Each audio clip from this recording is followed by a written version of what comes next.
listening to Living with ADHD and CPTSD, available on Apple and wherever you get your podcasts.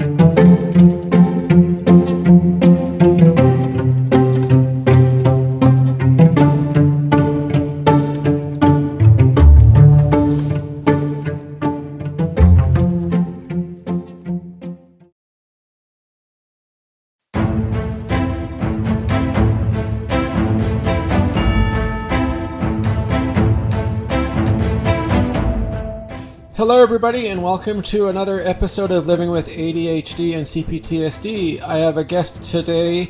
We're going to talk about CPTSD. Specifically, this person has written an article that is on the cptsdfoundation.org website, and we're going to discuss a lot about this article, but we're also going to discuss his own experiences with trauma and what he went through to get to where he is today. So, Jay, thank you for joining me. I really appreciate you coming on my show today. Oh, thank you so much. I'm so grateful you invited me. I'm glad to be here. Excellent. Absolutely. So why don't you introduce yourself to the audience and let them know what you're about and a bit about the article and whatever else you think is important. Okay. Well, my name is Jay Bradley O. I am a survivor of childhood sexual abuse and other traumas that led to complex PTSD and a whole host of other complications. My journey started, it started hard and it stayed hard for quite a while. In my teen years, I got into substance abuse as a way to compensate for that pain. And stayed with that until I got into AA at age 24, which was actually my saving grace in a lot of ways. Right. It taught me, I had an identity and a place to call home for the first time in my life. That's how it felt to me. And I learned a lot through that recovery. It gave me a foundation that I don't know how I would have got it any other way. Both spiritually and practically. Right. And that was a good start. But then, I'm doing good in recovery. I'm in remission. That's not even an issue these days. But several years later, I started having like a slideshow in my mind of trauma, events. And, I didn't feel anything at all. It's just like the picture would pop up and it would disappear, and it would pop up and another one would pop up. Right. And I'm going, but since it didn't seem to bother me, I didn't do anything about it. But I know today that was my psyche preparing me for what was to come.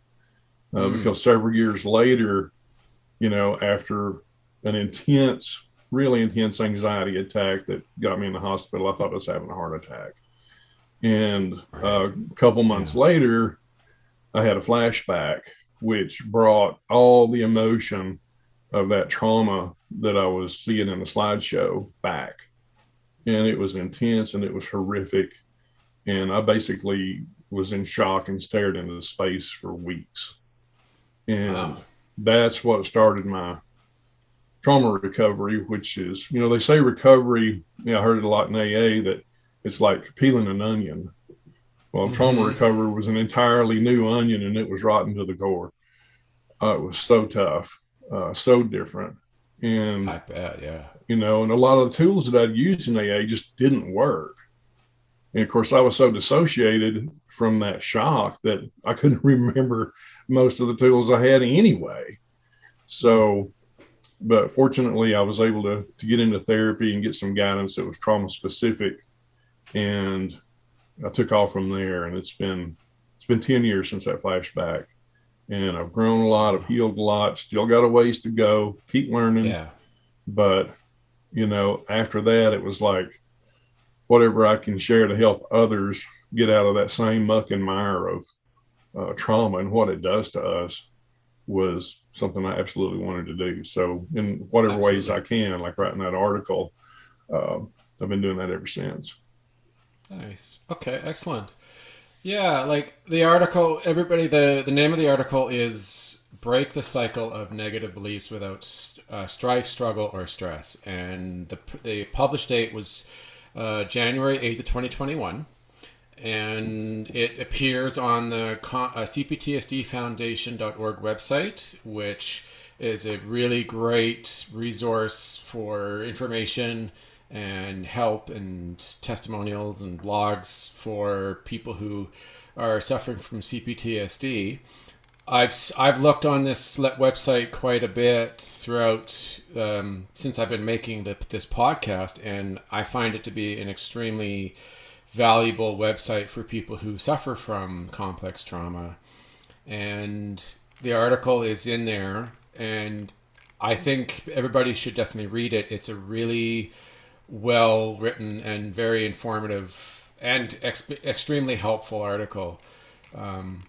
I think I read it maybe about a month ago, and it was extremely valuable when it came to helping myself understand. And I believe that this article would be able to help everybody else as well.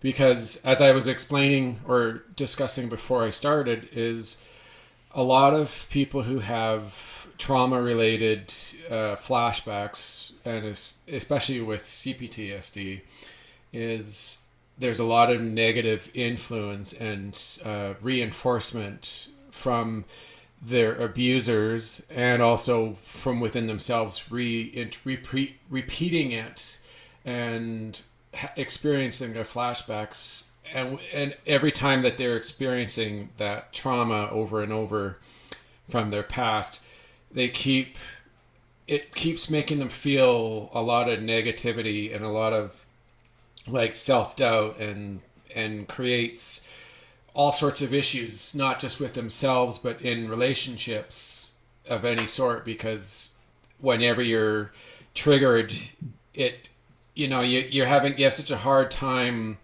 being able to separate the trauma and the triggers from reality often. So this is extremely important for anybody who's recovering from CPTSD to try and work through and eliminate that negative belief and get towards healing from this trauma, and make improvement within your life. Absolutely. Yeah, I know it's a bit of a wordy explanation, but I tend to do that whenever I'm discussing something. This was extremely well written, and it's not a long article, but it's still it gets to the point, and it really helps. And like we said, negative beliefs and negative reinforcement is not something that you need in your life when you're trying to heal from this and try and move forward so that you can live a happier life without experiencing your trauma, which could be happening 20, 30, 40 years earlier in your life, but you're experiencing it as if it's happening today. Yeah, absolutely. And those, negative beliefs, like you say, it's like, they start in childhood, they get reinforced by, whoever's imposing that stuff. And of course, then we start imposing it ourselves. It becomes, I would call it like a pseudo reality, but it becomes our reality.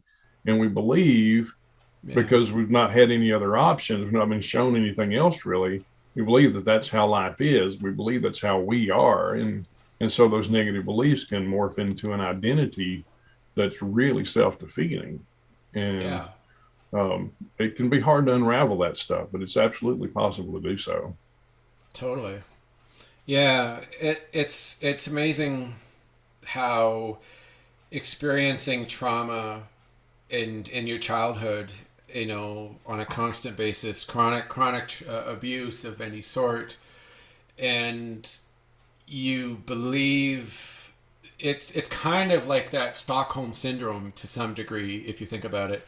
Over time, especially if it's a lot of emotional abuse, and you're verbally being treated as you're not important, or you're not, you're not necessary. They regret that you've been born, or like all these different things that they're constantly pushing on you. You start to believe what they're telling you, and it's so often, and it happens for such, and it's so strong that even long after it ends, or you've moved on, or they've passed away, or whatever, it's not something you can just shut off and say, okay, that wasn't true. I am a good person. I'm an amazing person. I don't believe that anymore. It's not as simple as just telling yourself. It has to be, you have to work on it. You have to kind of visit your past, and like, it's like any other work. It's not going to be a one and done kind of fix. Yeah, absolutely. Well, it's like, if you have complex PTSD, chances are that's trauma over a long period of time. It wasn't just a one-time deal. And so, when you have repeated experiences of trauma, whether it's little or big, that's another layer and another layer and another layer and another layer. And so, I can peel one layer off and and there's another layer. And sooner or later, it's going to show up. It'll surface, and then you peel that one. And exactly, but I think it really is part of what the challenge is. And I know, I've talked to people in recovery, and a lot of them are just like, okay, I got this done and I'm free. And I'm thinking, yeah, you got that done. And, I'm kind of hesitant to warn you that there's probably another round coming at some point. And that's okay, because, we tend to blame ourselves. But, most of that stuff, especially if you're a young child, that was conditioned into you before we even had filters. I call it the pre-filter years. It's like we couldn't discern for ourselves truth from falsehood back then. We had to accept what was given. It's like there was no choice in that. And so it's not really our fault that these negative beliefs are even there, but it is our responsibility to do something about them if they're hurting who we are today. Yeah, I agree. I know. You mentioned how you've had other people, they finish their session or the work that they're doing, and all of a sudden they think that they're free from it, and they're going to be able to not experience anymore. And unfortunately, I know it's hard to tell someone like that it's not over yet, because they've put so much work and effort into it, and then they find out that there's more to go. Like it's not an easy thing to just get past. As much as that hard work you put into it, there's a lot of little things that you have to work on. It's like, for a lot of kids that grew up in abusive families, however it was, that's 4, 5, 10, maybe more years of abuse that they went through. They're not going to just heal and move past it in a couple sessions. It's going to take some time, because it's like it's so finely built into their mind and into their system that it's going to take a lot of work to bring it out and to explore and to understand it. Yeah. It reminds me of years ago. I worked as a carpenter's helper, and we did a lot of remodeling and painting and stuff. And we come across this old house one time that needed a paint job, and there were so many layers of old paint, and we had to scrape all that off. You couldn't just paint over it. You had to scrape all that off to get down to the good wood and start over. And I think recovery is like that. And my first mentor was really fond of saying, it's uncover and recover. You're going to discover, you're going to uncover those things that, like that old paint, and get that cleared out of the way. And then you can start with something new. It's unlearn and relearn. Totally. And that's important. And I so many times I have regretted, fussed, and complained about all this crap I got to unlearn. But that's just the nature of the beast when it comes right down to it. It's like, if I could start over and do it right the first time, how cool would that be? Yeah, no kidding. But at least now I can be in control of what I'm learning. I can choose what I want to put into my head and into my heart today. I didn't have that choice as a kid. And I think choice is an extremely important part of recovery. Absolutely. Yeah. You need to be able to show yourself that you're the one who's in control. You're the one who decides what's going to happen. You're no longer in a situation where you have no ability to get out. You can't just walk out the door. They're feeding you, they're clothing you, they're giving you a shelter, and at the same time they're abusing you, and it's like you're trapped. Yeah. And you just can't get out. And if it was as simple as just going into someone's mind and saying, okay, we're an adult now, we're no longer trapped under their abuse, and we decide for ourselves how we're going to live our life and what we're going to do. It's not that simple, because we have those memories, we have that trauma and those flashbacks in our mind that are coming out. And I know it's not like there's still a lot of research and lack of understanding as to where it's coming from and why it suddenly shows up. But it's a lot of work just to be able to heal your mind and show what today is for you. Yeah, absolutely. And I think one of the challenges with that, the fact that it is so much work is because just the nature of trauma, the memories they're not put in one box, they're scattered. Yeah. I don't know if you know this or not. I heard this from somebody, I'm assuming it's true, some years ago, that it's like on a computer hard drive. We go in and we click on a folder and it's like, well, there's the file I was looking for.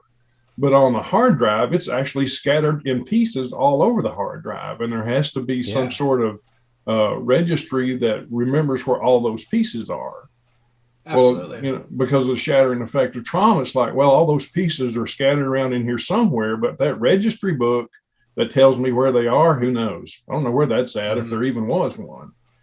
And so, so I run across this piece and then I run across that piece, and eventually I get them all. But it's not. Yeah, that's a good way of putting it. Absolutely. I don't know if you've heard this before, but there's a lot of different theories out there for trying to help people heal from their trauma. And some of the ones that I'm familiar with and that I've been talking about a lot in my shows is they kind of divide up the mind for a person who's dealt with childhood trauma. They divide up all the memories and all the traumatic events as parts, and each part kind of has a name and has its own identity and personality, because that part was like who was protecting you when you were a child. And which is why when you're having a flashback, you actually, from what they say, is that you actually have one of those parts where is reliving that memory and is coming out and basically overtaking your adult self, and you don't remember it because it wasn't your memory when it was developed, which is why the flashbacks and the trauma occur, and why we end up becoming so frantic and so lost or scattered and frustrated or super anxious, because we experience it, but we don't really understand it. We don't know what it's about.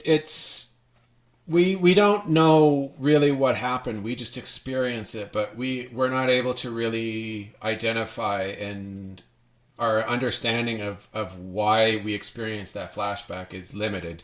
And their goal is to help us kind of reintegrate the parts into our minds so that we're all like kind of like one person again. And that's the goal. Yeah. And it's an interesting theory, and when you think about it, it actually has a lot of ground and a lot of validity. Yeah, yeah, that makes sense. That sounds a little bit like internal family systems. I don't know if you mentioned that. Is that the same thing, or is that something different? It may be similar. I guess I'll have to look it up, because the theory that I've been hearing is it's structural dissociation theory. Oh, okay. Yeah. Yeah, and they talk about structured mind. Where every part has a little bit of area in the mind, and they're all separated, and we have to communicate with each of them and reintegrate and build new neural pathways to get so that everybody's all on the same page. Yeah, I should probably explore that, because it also reminds me of what they call disorders, dissociative disorders like DID and OSDD.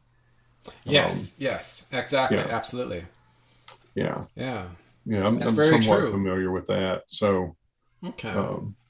And it makes sense, because it's like in the thing, at least in my own observations of myself and processing trauma, uh, it's like those parts get, they get stuck. That pain of whatever that experience was, it gets stuck until it's processed, and so Yeah. it's just like a little bubble sitting there somewhere, and something sooner or later will bring it to the surface, and I don't necessarily know what that is either. I try to pay Yeah. attention, but it's in my case, at least these days, it's not something.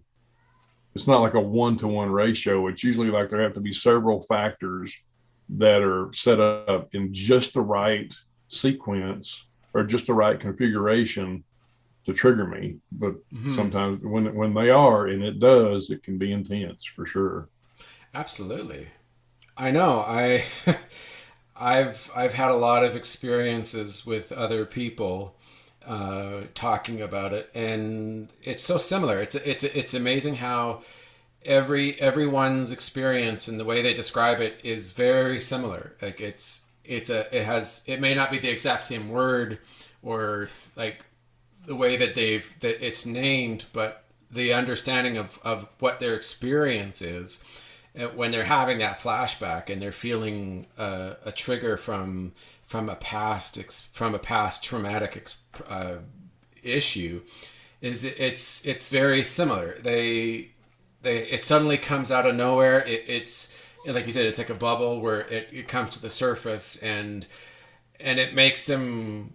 There's a number of possible emotions and feelings, both mentally and physically, that they experience, and they can't really explain it. Like they have some idea, they have some sort of like basic memory of their experience, but when you ask them about it, they really can't tell you too much about it, and which is of course why the therapists are there to help bring them out, and and then you're updating so that traumatic event that you've experienced, you can understand it, and it's kind of like, well, yeah, it's basically like trying to put pieces, put the pieces back together, and you said earlier, put them all these small pieces that you're locating and you're understanding and you're identifying,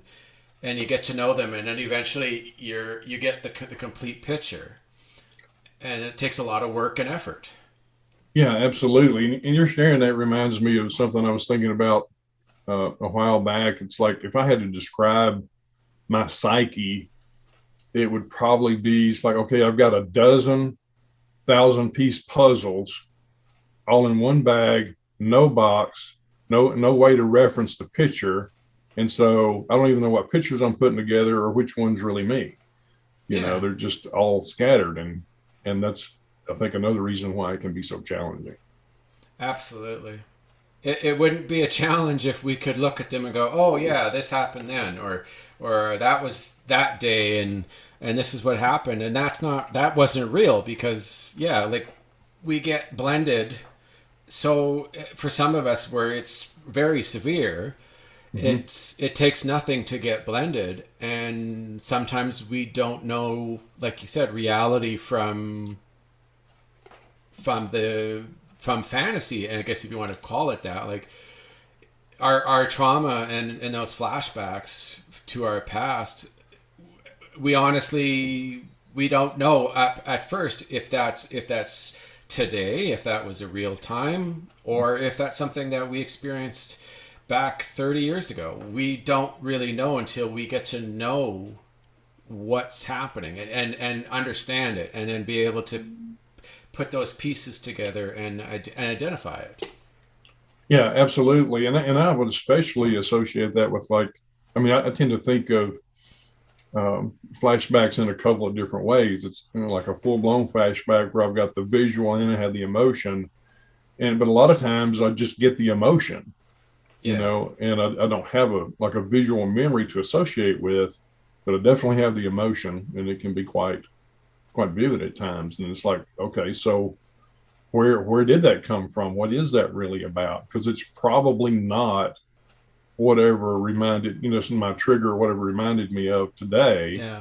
But yeah, and who knows how deeply buried some of that stuff is.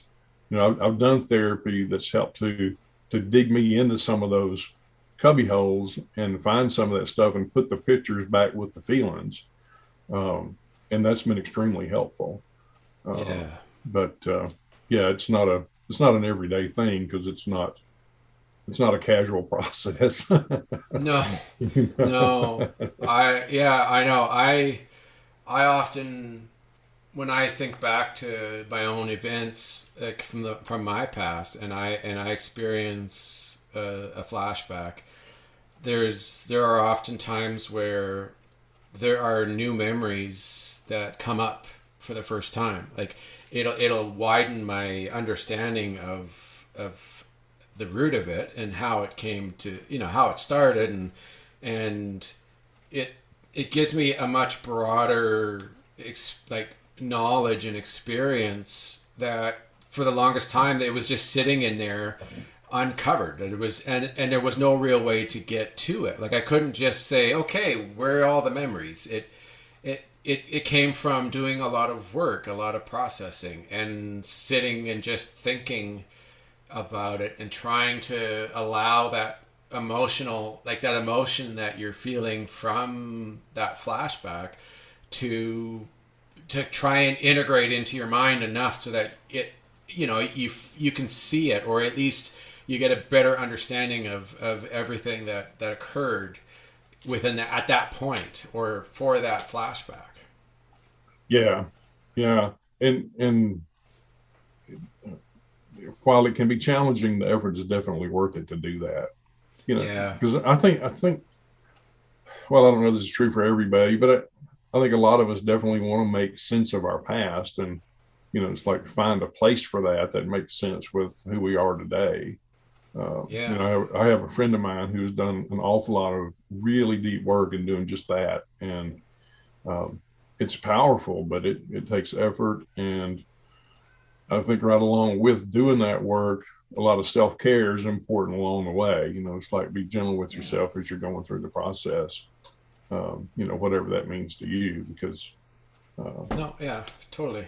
I get it. I think I understand it the same way.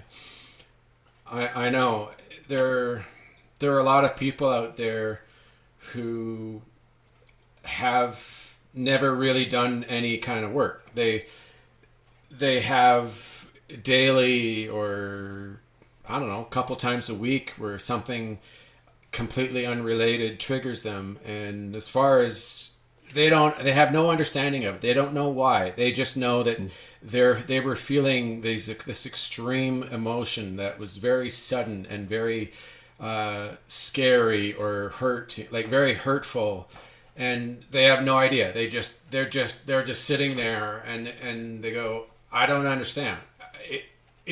I know that I'm here. I'm not even there. That person is nowhere near me. They live 3 hours away or whatever, and yet it felt like they were there. And it's confusing, and it's frustrating and extremely emotional, because it's like no matter how hard they try, they'll never be able to identify or understand where it came from unless they get some kind of help to narrow it down, or a guided assistance. Yeah, absolutely. I actually have what I think of as a pretty meaningful story along those lines, if you don't mind me sharing it. Sure, absolutely. Whenever this was, I don't know, it was actually before. It was either just before or just after my flashback. My memory of time is so hard to pin down these days. But anyway, I had this friend, and she and I, we would go to like discussion groups together and talk, and we were getting along really well. We're only going to ever be friends. We both understood that. It was really great. I loved it. And one day we went to this discussion group that we went to every week, and she smiled real big and just really enthusiastically said, "I really like you." And it wasn't just that she said it, but I felt in my gut that her feeling of liking. Right. And, it's like, yay, wonderful. Who wouldn't want that?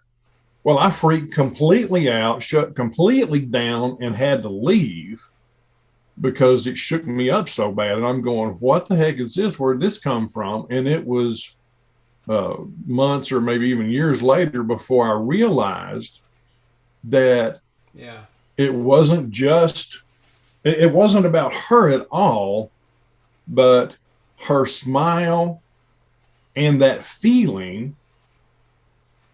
Some part of me associated that with when I was being abused by a female babysitter when I was like 3 years old. And as soon as that connection was made in my psyche, it was like all bets are off. We're shutting down. We're getting out of here.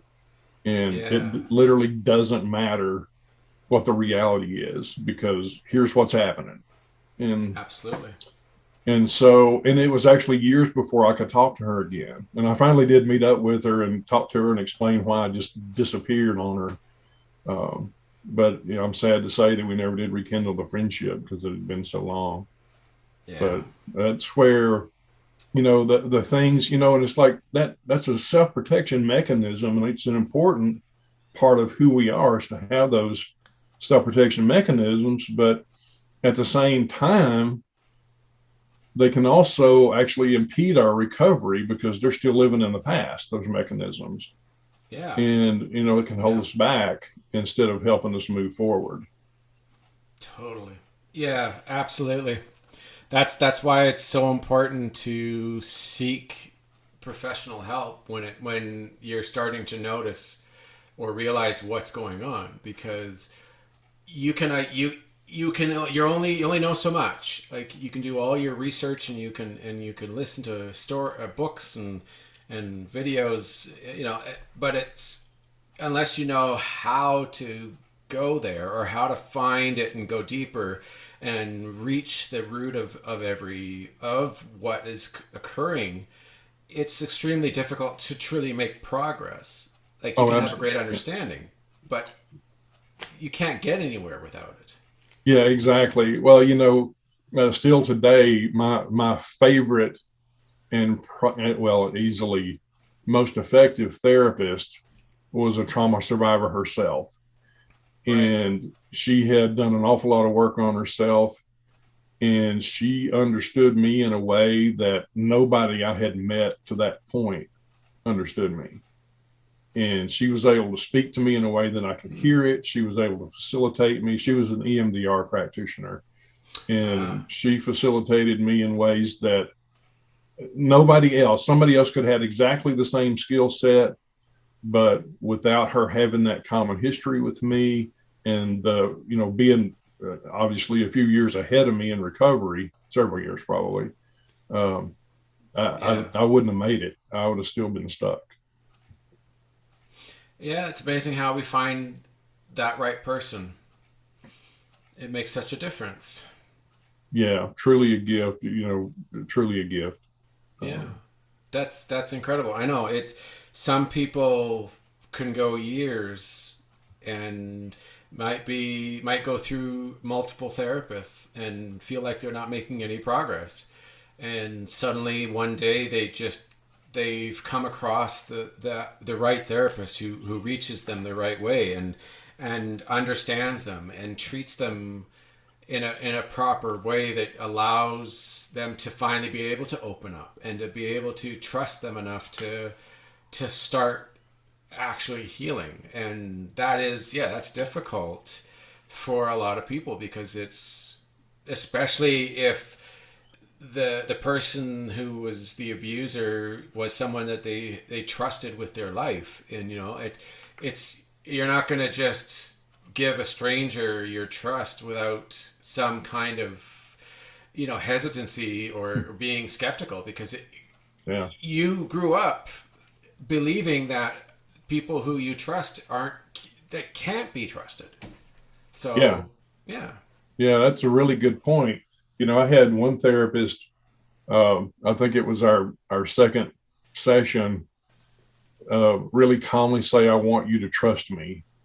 And I was long gone before I got up to walk out the door. It's like, no, it's like, you want me to trust you? Okay, that's not a good thing. Yeah. No. No, that doesn't work. Maybe for some people, but it's like, I will come to that on my own, but I can't force it, and a therapist can't force it either. But having that, finding that, I believe that regardless of credentials, regardless of what different forms of therapy or styles of therapy somebody facilitates, that rapport has got to be number one on the list of priorities. It's like that rapport has to be there. Absolutely. And the interesting thing, and I've been learning this personally for very recent, and it's been a struggle, is having the ability to admit to yourself, to own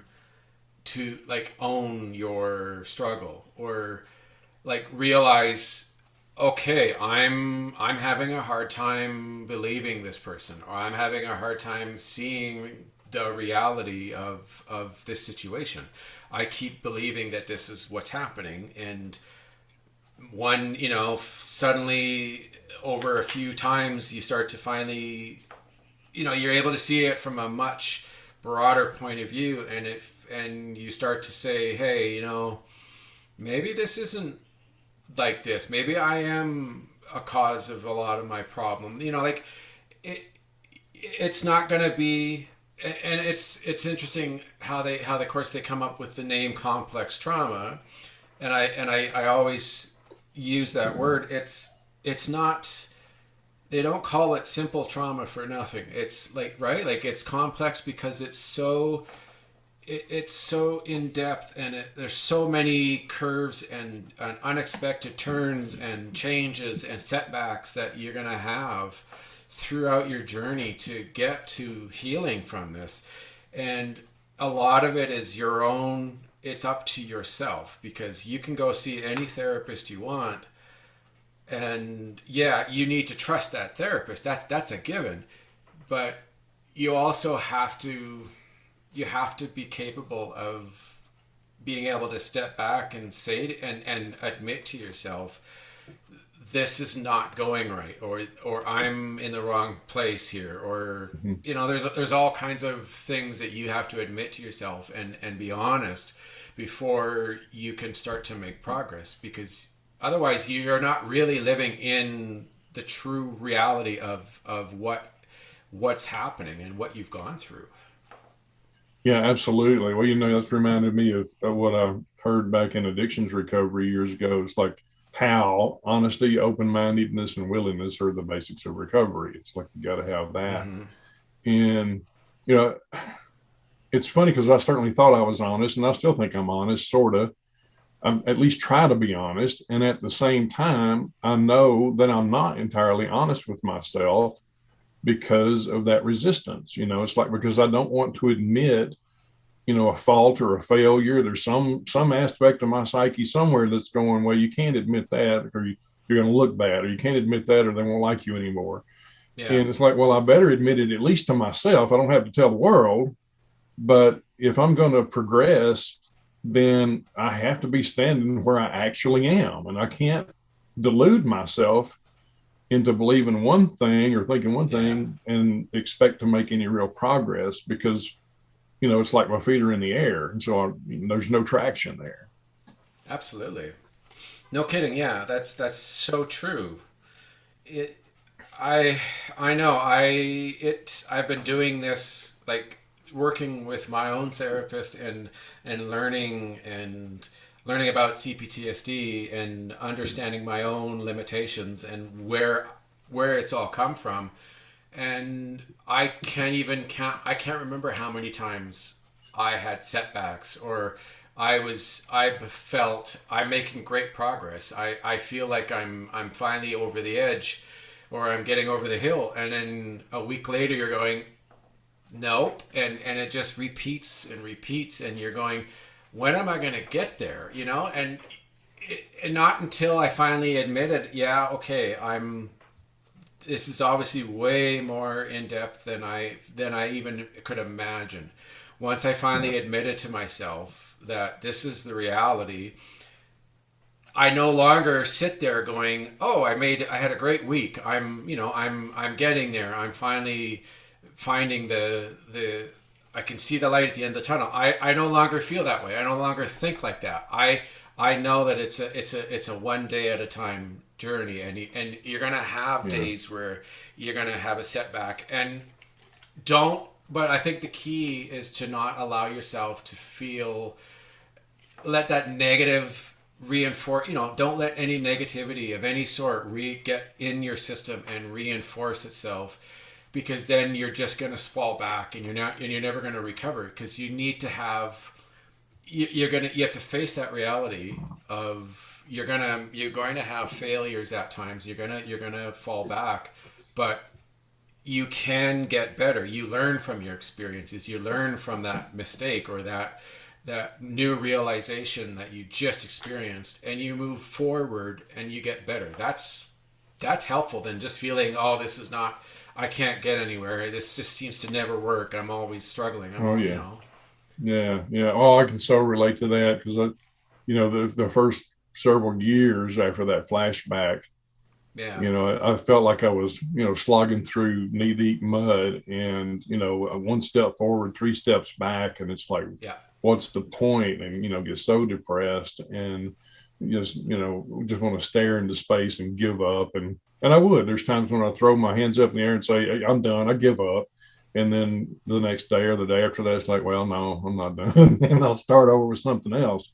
But the thing is, we can look at those challenges or those seeming setbacks in a positive light. It's like, okay, so I may not have achieved the goal I intended by taking whatever that action was. All right. So I'm trying to make this, and it doesn't work out. It's like, okay, so did I actually fail? Or did I just build up stamina? Am I creating some piece or developing some skill that I don't even know in that process that's going to help me later? I think of it as being like, when I was in high school, kids are talking about, well, when are we going to use this in life? When are we going to use that in life? And, in one of those classes, it was algebra for me. And somebody was saying, it's like, will I ever use this once I graduate? Well, I may not be a mathematician, but the tracks in my brain that were developed as a consequence of me learning algebra, I still use those tracks.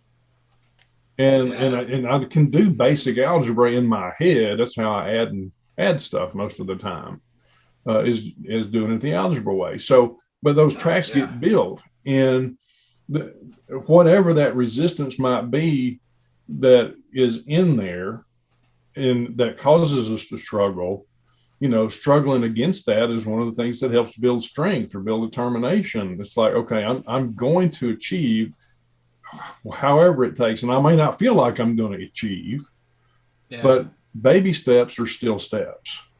And absolutely. What I've noticed is that, over time, when I'm slogging through and that whole one step forward, three steps back, But then, in a couple of weeks or a couple of months or whenever it was, I'd have a breakthrough and I'd have no idea how that even happened. Yeah. And I firmly believe it was because of all the work I'd done before that seemed not to get anywhere. All those pieces finally came together and poof, okay, now I've had a realization. Now I've had an inspiration. Now I can move forward again. I mean, that's how it seems to me with my process. Yeah, absolutely. Wow. Yeah, that's great, because it makes quite a difference. I am sure. Wow. Okay. So where did I guess I want to say the inspiration or the motivation to write that article back then? Where did you find that? How did that come about? Oh gosh, that's a good question. I honestly don't remember specifically, but it's a really good bet that I saw somebody I cared about struggling with negative beliefs and said, okay, I may not be able to speak to them directly or in depth about it, but I'm gonna speak to it. Right. There's so many things, and of course, whenever I was in that mode, I was struggling myself, Right. and as I was noticing, it's like, okay, what are the things that are holding me back or that are impeding me or that have been issues that I can share something of consequence on? And actually, I wrote a whole series of articles back then, many of which are on cptsdfoundation.org, that arose out of that need just to share my heart, basically. Yeah. Because I'm relatively empathic, and when I see people struggling, I want to do something about it, and I can't always intervene directly, but I can still share my heart and hope people will benefit from that. Excellent. Yeah. Okay. Nice. It's amazing how we put our information out there, right? Like how our support or our work and our struggles, how we use it to help others. Some people write a book, some people use their own experiences. I know that some become trauma coaches so that they can help guide people who are in their steps getting towards healing. There are some of us who have podcasts or video series. There's so many different ways that people try to help, and the irony throughout all this is that there's still very little out there when it comes to complex trauma compared to so many other disabilities and mental illnesses out there. It's still relatively unknown. Like it's not a widely known issue or in any means. Yeah, and I don't even think it's not even in the DSM-5, is it? No, it's not recognized. They say it's too similar to PTSD, so they didn't give it its own designation. Yeah, I would beg to differ on that. Yeah, I know. So I actually do have a question, because like you said you are in the United States, and you're actually, like you said, and you're in North Carolina. Yes. What do you think in that particular area of the United States? What is one of the biggest struggles when it comes to mental health and getting support? Gosh, that's kind of to me, that's an involved question because it sort of depends in some respects. I certainly think that stigma associated with mental health issues is a factor. I suspect also just culturally, like I know, men in general don't like to admit that there's a problem. Yeah. But I've encountered many women as well who it's like can't can't admit that there's a problem either. So I can't say it's necessarily that, but there does seem to be this, there's a lot of I'll do it myself. And I don't necessarily think that's just the whole American independent thing. I think there's probably some pride in there, but I also think there's some shame in there Right. that can make it hard, because and another thing is it's so easy to misunderstand. Yeah. It's like you get in the media portrays things like DID, for example. It portrays that in a way that's not at all how it actually is a lot of times. And, it's like trauma in general. It's like, I saw, can't remember what show it was now, but I saw something on TV where it's like, okay, here's somebody who is clearly dealing with some trauma. Yeah. And yet the way they portray that character really didn't give them an honest representation. But of course, they didn't make a point of it. But I mean, anybody who's been traumatized would go, okay, they've been traumatized. Yeah. And I don't think it's really fair. But a lot of times, I mean, and I've been guilty of it myself. It's like I see something I see a movie or something. It's like it portrays it one way. And it's like, oh, I'm just assuming that's the way it is. And no, it's really not that way at all. Yeah, that's true. I'm kind of lucky in my area because there are a tremendous number of resources available. And, the idea of being, psychologically challenged doesn't feel to me like such a bugaboo. And yet I was talking with somebody recently who lives in a more rural area north of here. And she was saying, it's like, there are no resources. There just are no resources nearby for me. And I regret that for sure, because somebody who's dealing with that kind of stuff needs resources within reach. Absolutely. I know there's a lot of unknowns, and I think there's, like you said, culture definitely, I think, plays a good role in this, because I've seen a number of people who have said, like, they're trying to reach out and they're trying to get some kind of help, even if it's just guidance or someone saying, I see that you're struggling or that you need some help. And when they reach out, they're going like, and I'm not trying to knock a religion or anything, because that's not the point of it, but I've heard where they get told that they just need to reach out to God more, or need to talk to God more, and then they'll heal and they'll be okay. And the reality is it's a mental illness. It has nothing at all to do with the religious aspect of it. And so there's this culture built in where they don't really know where to go, or when they do try to get something, they're misled, or they're given the incorrect pathway.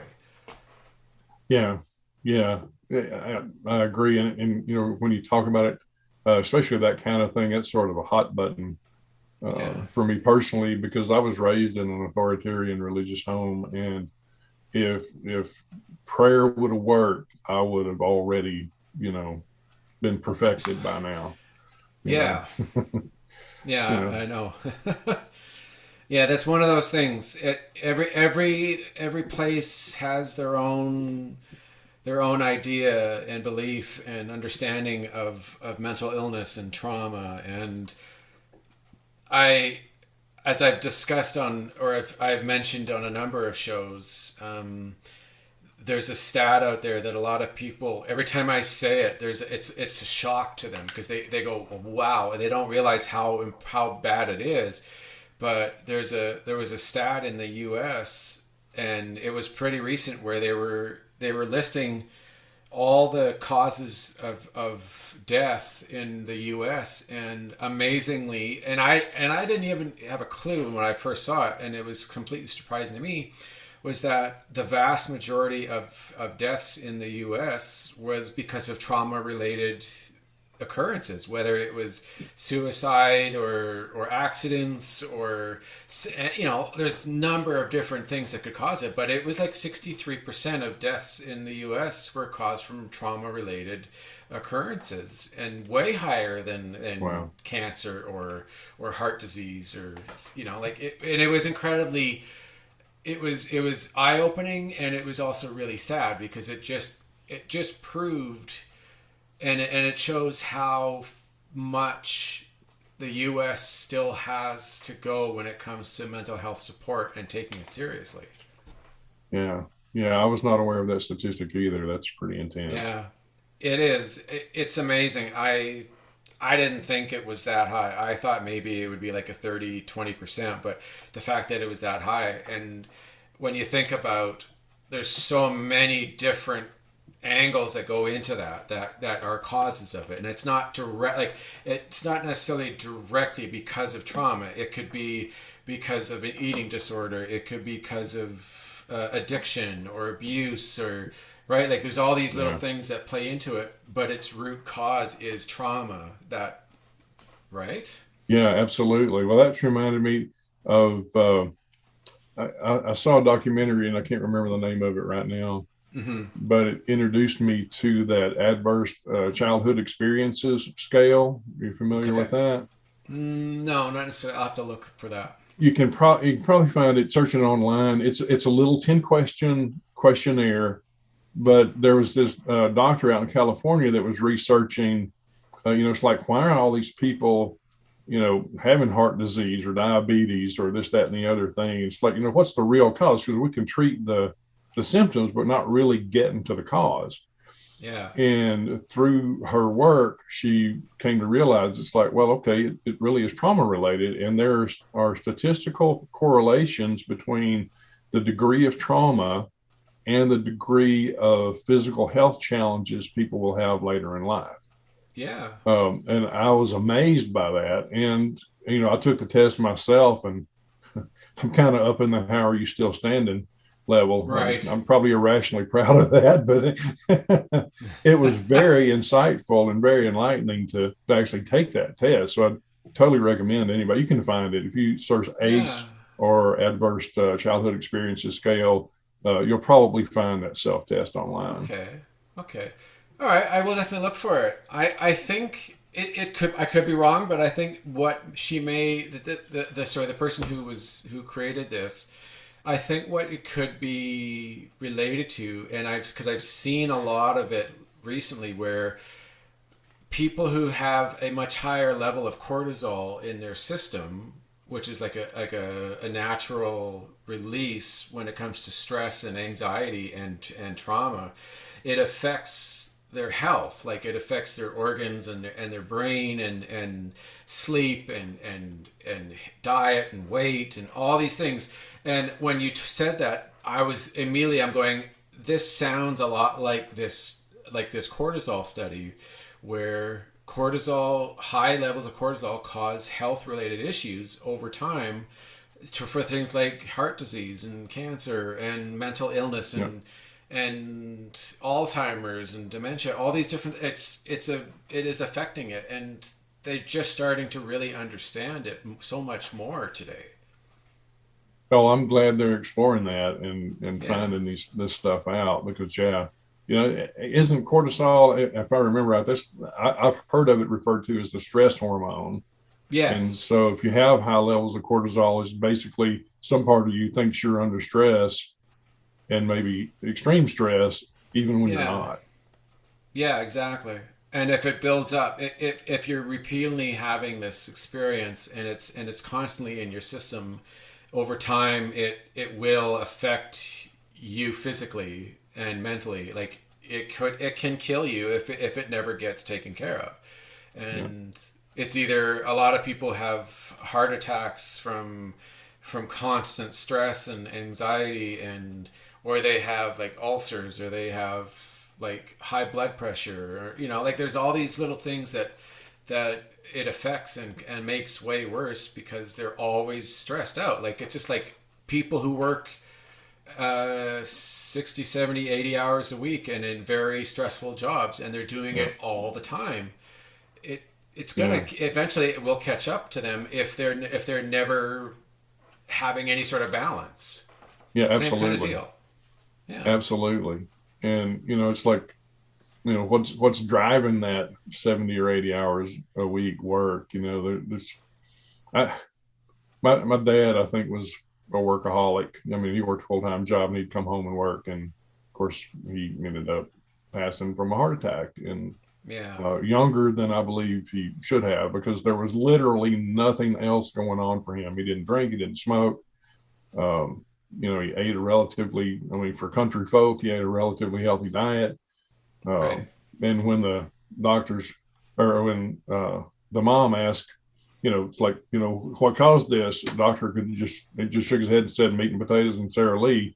But I don't believe that was it. I believe it was the fact that he was constantly under stress.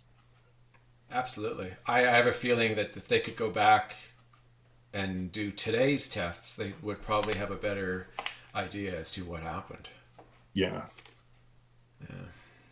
Yeah, that's unfortunate, and it's so common too. That's the problem, is that it's occurring a lot, and yeah, Yeah. Yeah. Well, to me, that's another, that's another vote for self-care.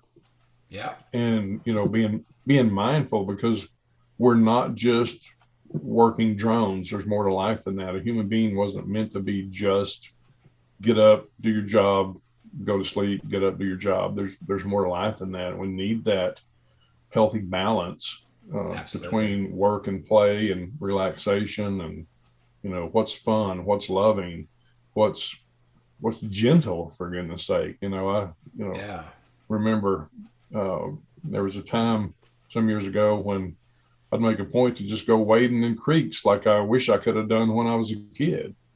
And, knee deep in that cool spring water was so nice. And it was very, very relaxing, a no-brainer kind of way to just kind of get out in nature and be, instead of yes, doing all the time. absolutely. Yeah, I totally agree with that. I think more people need to find a way to have a good balance between work, their career, and their life, and whether it's family or on their own, or just like you said, getting out there and just being in the air, in the environment. Don't be thinking about what do I have to do Monday, right? Like it's just allow Yeah. yourself to relax and be out there. Yeah, yeah, exactly. To me, the sad thing, that's not really supported by the culture. You don't see that, people advocating that in movies or news or anything No. else, and yet uh, I believe those kinds of things are critically important. You got to Yeah. have your downtime, and it's got to be okay. And it's, I've talked with people about that in the past, and they're saying, yeah, well, I don't want to be lazy, you know? Absolutely. Yeah, that 100%. That is very true. You gotta have a good balance.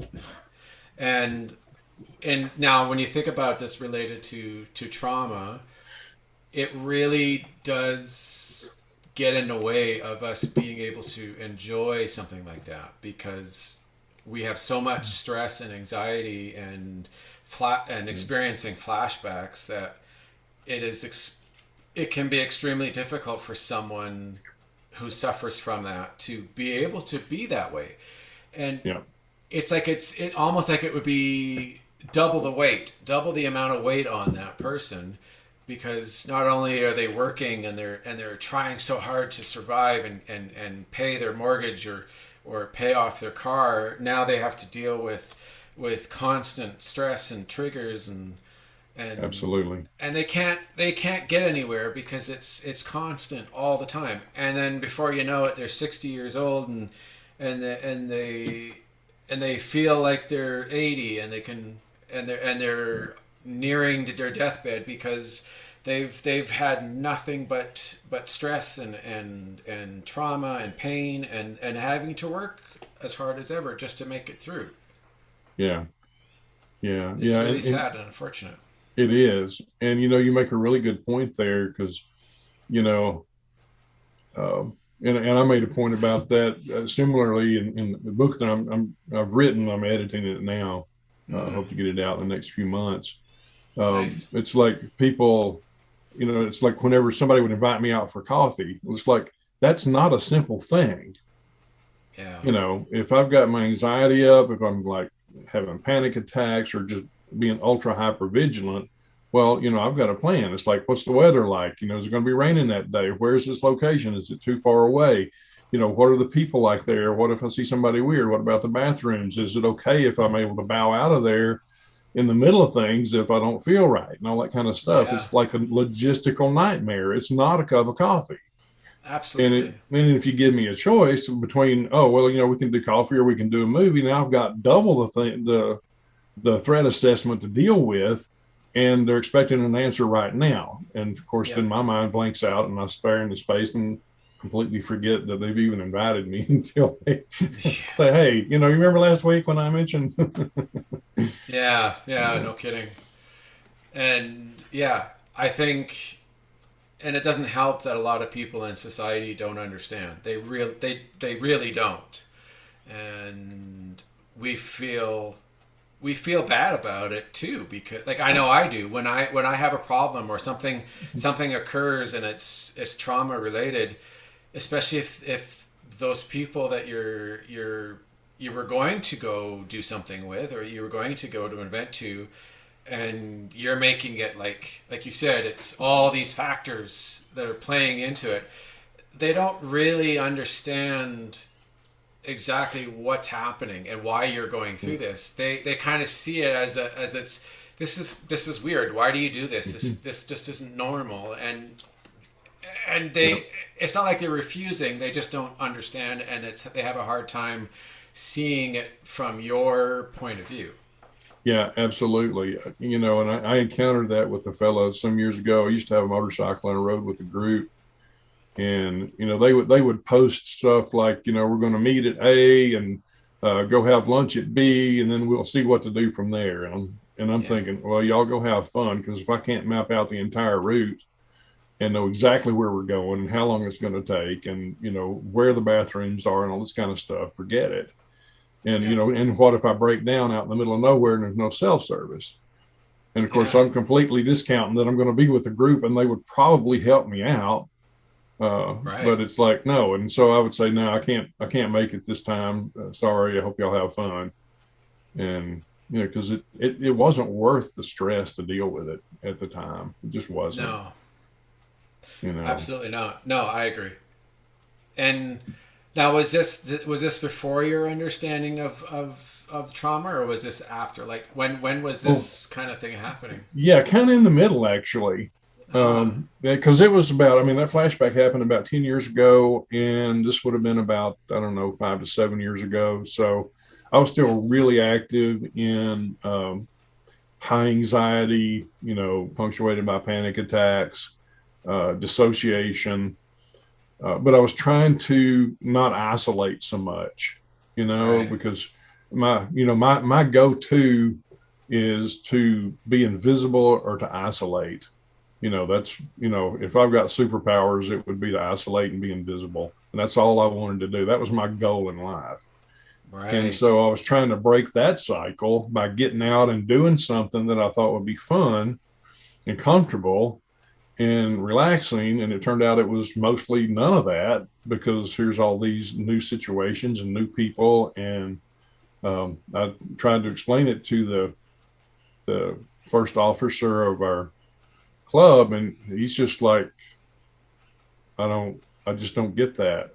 For him, things were simple. You want to ride, you get on the bike, you ride. You don't even take a map. It doesn't matter if you got your phone or not, and it doesn't matter what road you're on. You're going to eventually find your way back out to a main road. And it's like, okay, that's a degree of adventurous that I am not ready for. Yeah, no kidding.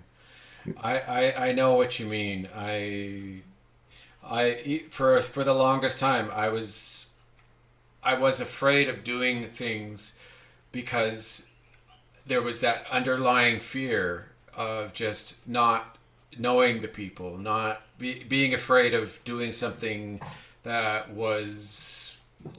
they'd see as not great or not funny or not right, and so I was afraid of alienating myself. So it would be easier for me to just not do it rather than take the risk and go out there, because all you worried about was if you make a mistake, they could say, to heck with you, and go and leave, and now it's just reinforcing a trigger, or you have a flashback now because it makes you think about something that was bad to with you, and so you're just avoiding it altogether. And it is one of those, and a lot of people don't understand that, because they don't, unless they've experienced themselves, they really can't understand, and they can't see it from that point of view at all.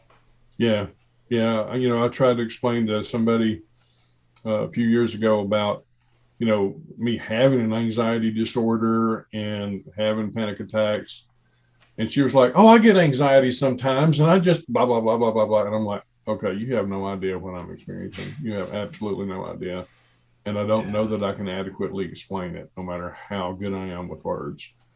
So I didn't try. I just said, "Yeah, that's okay. Yeah, I appreciate that," but no, you don't get it. And that left me feeling more isolated. When I try to explain it to people who either don't understand or just won't understand, then that leaves me feeling even more isolated. Yeah. So, but that's why I try to reach out and connect with people. I call them my people, and they're not my people, but I mean, we're kind of all in the same pool. If you got a similar history and you're processing similar emotions, and the struggles of complex PTSD, then, well, we got a foundation. And we may be completely different on the outside, but on the inside, there's some solid ground for relating. And absolutely, I instantly feel safer with people who I know have a trauma history.